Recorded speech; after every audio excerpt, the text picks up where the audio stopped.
I thought I was going to be just finishing off my cabinet by showing you how to install the shelves and so forth, but upon setting this up, I noticed on the top of my cabinet on this one end that I had some runs in my finish, which is not very nice. The other end, I'm kind of holding it at an angle because of the light and the way it's working. The other end was fine, but this end has some runs. So I figured, well, you know, these things happen, and I think I'll take this opportunity to show you how you take care of that problem.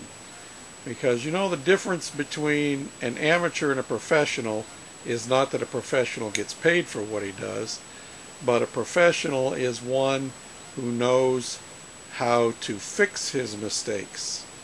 And so that's what we're going to do. Not that it was a mistake.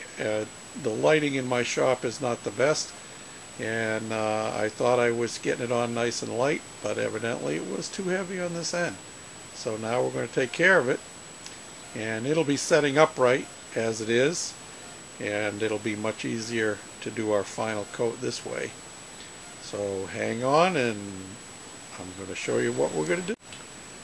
Now to get these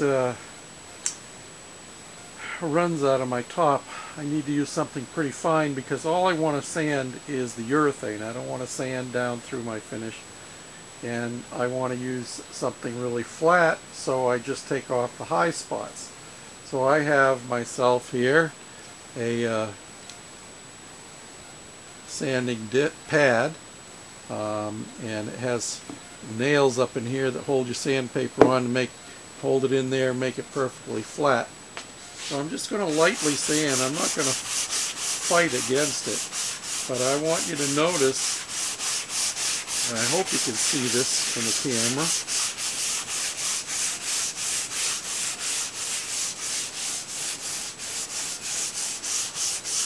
Let's see if you can see that. Let me take a look at the camera here. Can you see the, let me try zooming in a little bit.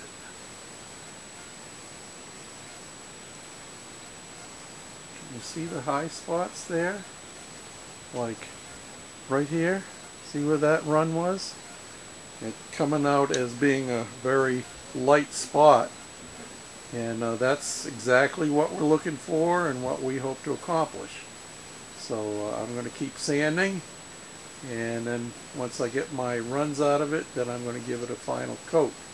And we'll see how it turns out. Okay, we finished our sanding now using the aluminum oxide abrasive paper, which is normally what you use on wood products, on my sanding block, and it was doing okay, but I noticed that it kept getting clogged up and getting little areas on it that were actually filling up, and it was hard to keep it cleaned out, and those fill-up spots will often cause you deeper scratches than you want.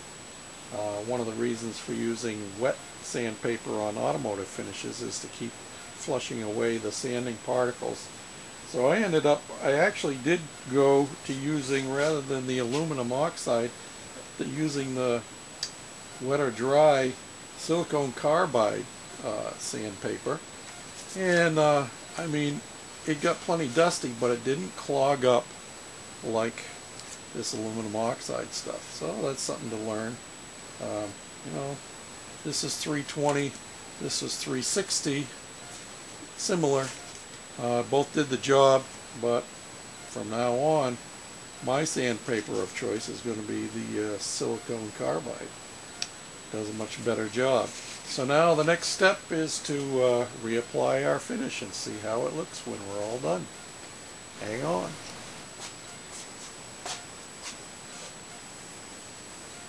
I'm still not going to put on a real heavy coat, even though it's setting on the horizontal now and should not run, but I don't want to take any chances of getting big globs on it, and especially around the edges, because I do have to redo the edges too. So I'm just going to spread a nice light coat on there, and we will see how it looks when we're all done.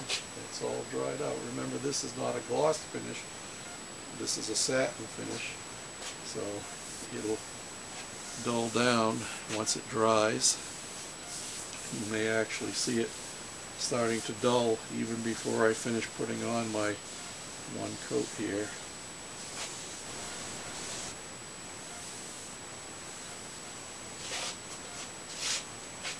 So even though it really ended up not needing a fourth coat for smoothness, it's ended up getting a fourth coat just because we had to sand it out to get rid of our runs.